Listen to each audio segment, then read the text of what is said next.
Hello everybody. I thought I'd show you the things that I enjoyed most using in 2018, my favorites of 2018, and some of them are going to kind of work together. So the first one that I really love, these are called layer guides, and they're from We Are Memory Keepers. Don't they come up with the coolest stuff over at We Are Memory Keepers? I don't even know how they do it, but really cool. Okay, so the way this works, let's say I have a piece of paper like this and I want to mat it. I want to mat it with this purple. Well, I could just measure this, know what this measurement is, and then add like 1/4 of an inch or 1/8 of an inch. But it is very hard to get it exactly right. So what I'm going to do is add this right to my purple paper. I'm not going to worry about this. I'm not actually using this for anything, just demoing it. Okay, move this out of the way so I can get up a little bit. All right, so I'm going to lay this down.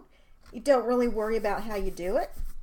And let's say I want a really skinny 1/16 of an inch layer. So I don't know if you can see, but here are the measurements. There are 4 different measurements on each one. So I'm going to lay the 1/16. There's a little catch, and it's going to catch on that white paper. And then you take your X-Acto knife, and you're going to run it down. Make sure you have something underneath, like this is a mat that you can cut on. There you go. Oops. I don't know if I got all the way right up there at the top. Okay. So I've got this. And see how skinny that line is. And it's really hard to get a line that skinny when you want to, if you don't use something like this. Times. Okay, I'll finish off the other 2 sides, but hopefully you can see already how nice that is. And just make sure you're holding everything very steady, because you get off track and you'll ruin everything. Okay, one more.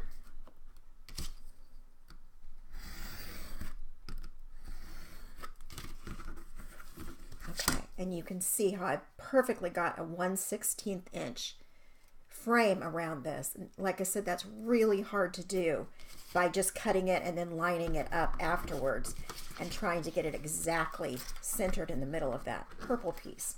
Okay, and I used 2 other of my favorites while I did this, besides these layer guides. Oh, and by the way, these layer guides, I don't have the other ones, but they have that come really long for like scrapbooking or bigger projects. Okay, so I also used this X-Acto knife. This is a pin blade X-Acto knife, and this is number 11. I think I purchased this in a set of 3, but you see how it does that, and then it goes back in. This is number 11 is my favorite one. So I'll put links down below to all of this stuff. Here is another thing that I discovered. So this I discovered because Jennifer McGuire, if you don't follow Jennifer McGuire and you're a crafter, she's primarily a card maker, but she has beautiful stuff.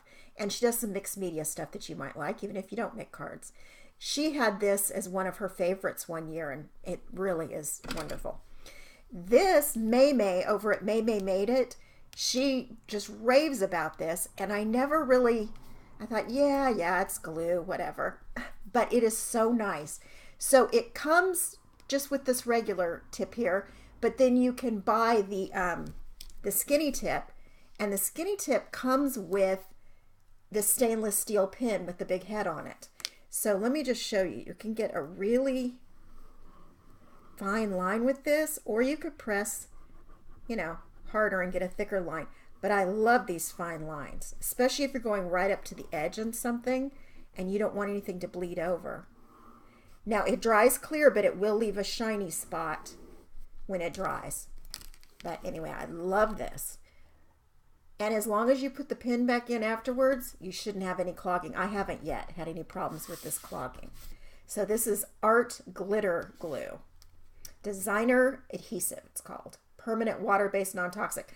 I will say that some of the other ones that I've used in the past, the liquid glues like this, you have a little more wiggle room. This one, you don't have as much wiggle time before it dries. It dries pretty quickly, so you want to be careful of that.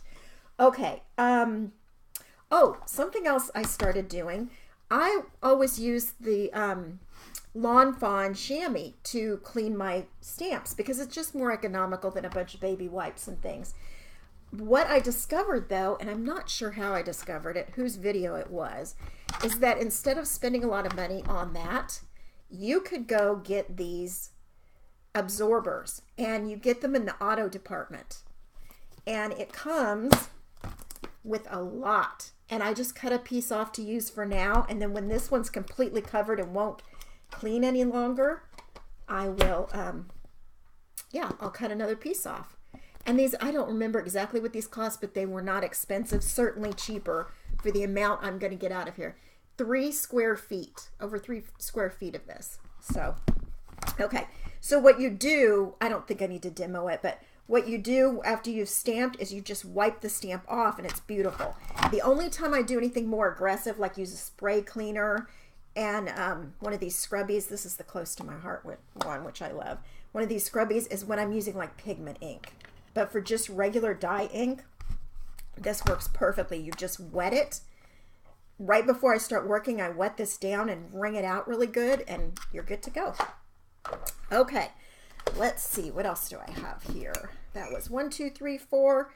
Okay, these are my detail shears. These are Fun Stamper's Journey detail shears. I happen to love these things. If you get glue on them, you can wipe them off. They're self-sharpening.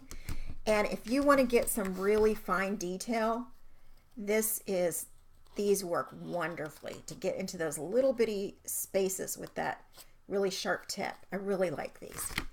Okay, so that's 5. I have one more. I have 6. This is my bloom tool. And I know a lot of companies have these tools and they have different heads on them. This is the one I have, is the bloom tool by Fun Stamper's Journey. I know Spellbinders has one. I don't know if we are memory keepers, but I know a lot of people have them. Okay, so this one, what I use is when I'm using double-sided tape, I will press it down and then use this little pick to get a corner of it up and pull it up. And so this is on here almost all the time, this end. This is for scoring. There's a little ball on there. And I really like this for using scoreboards. It's really nice. And I have a bigger one if you wanted to. Like when you're shaping flowers, I don't know if you've ever made paper flowers, but you get them a little damp and then you kind of rub something like this to turn the petals up. These big ones are good for that. This one is a little spatula, I guess, to help you take stuff off. When you die cut, I did use this once when I was die cutting and I had a cut that was sticking. I used that. This is a little pick, and I use this when I want to get little tiny detailed pieces out of my die cuts. This end I also use when I'm getting a little sequence or bling that has adhesive on the other side. It's nice to put it on there and then you can kind of pull it off like that. And this is an even smaller ball there for your crease tool. I've never used this little tiny one. And then this is a brush. When you've done die cuts and it's got a lot of little bitty pieces, you can use this, but I pretty much pick them out. But let me show you. So when you want to change the side, you just pull this down. Oops. Pull this down. And I don't know if you can see inside, there is a little ball there. So when you line this up, you're going to line those little ridges, the ball ridges, up with that.